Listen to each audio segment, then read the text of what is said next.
সিলেটের তামাবিল স্থলবন্দরে 18 দিন ধরে বন্ধ রয়েছে পাথর ও কয়লা আমদানি।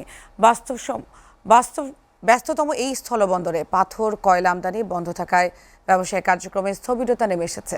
বেকার হয়ে পড়েছেন শ্রমিকরা। তবে স্থলবন্দর কর্তৃপক্ষ বলছে ব্যবসায়ীরা আমদানি বন্ধ রাখলেও খোলা রয়েছে স্থলবন্দর। সিলেট থেকে আবু তাহের চৌধুরীর প্রতিবেদন।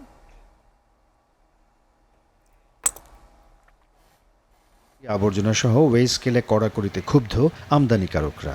ওজন জটিলতায় স্থানীয় ব্যবসায়ীরা 19 নভেম্বর থেকে গত 18 দিন ধরে পাথর ও কয়লা আমদানি বন্ধ রেখেছেন। ফলে বেকার হয়ে পড়েছেন এ বন্দরের হাজার হাজার শ্রমিক। ব্যবসায়ীরা জানিয়েছেন ওজনে কড়াকড়ি থাকায় পাথর আমদানিতে ট্রাক প্রতি ন্যূনতম 10,000 টাকা লোকসান গুনতে হচ্ছে। এমন পরিস্থিতিতে স্থানীয় শতাধিক বিনিয়োগকারী ও ব্যবসায়ীদের পাশাপাশি সরকারও প্রতিদিন লাখ লাখ টাকা রাজস্ব বঞ্চিত হচ্ছে। উদ্ভূত পরিস্থিতি থেকে উত্তরণে তামাবিল স্থলবন্দরে আমদানিকারকরা বাংলাদেশ স্থলবন্দর কর্তৃপক্ষের সাথে বারবার যোগাযোগ করেও কোনো সুরাহা হচ্ছে না। সীমান্তের ওপারে পাথর ও কয়লাবাহী শত শত ট্রাক লাইনে দাঁড়িয়ে আছে।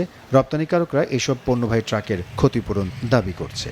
তখন আমরা ডলারের সংকটে ব্যবসা করতে পারিনি। এখন আল্লাহর রহমতে দেশ শান্তি হয়েছে, আমরা ব্যবসাতে মনোযোগ দিছি। সব ব্যবসায়ীরা এলচি দিতেছে ব্যাংকে।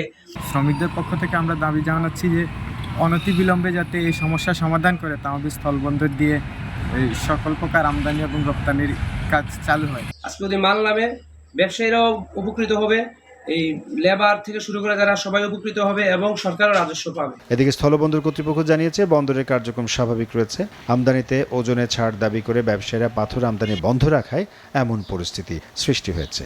বিধি মোতাবেক আইন অনুযায়ী আমরা যে ওজন দিচ্ছি এটা আসলে আমাদের তো হাতে নেই। আমরা যেভাবে ওজন স্কেলে ওজন আসে ওইভাবেই দিতে হবে। এখন ব্যবসায়ীরা বলতেছেন তাদের এই পাথর নিয়ে এসে লাভ হচ্ছে না, এই জন্যই মূলত বন্ধ করে রাখছেন।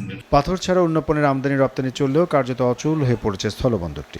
পাথর আমদানি ফের শুরু না হলে সহসাই অচল অবস্থা কাটার আশা নেই বলেই জানিয়েছেন সংশ্লিষ্টরা। SATV news desk.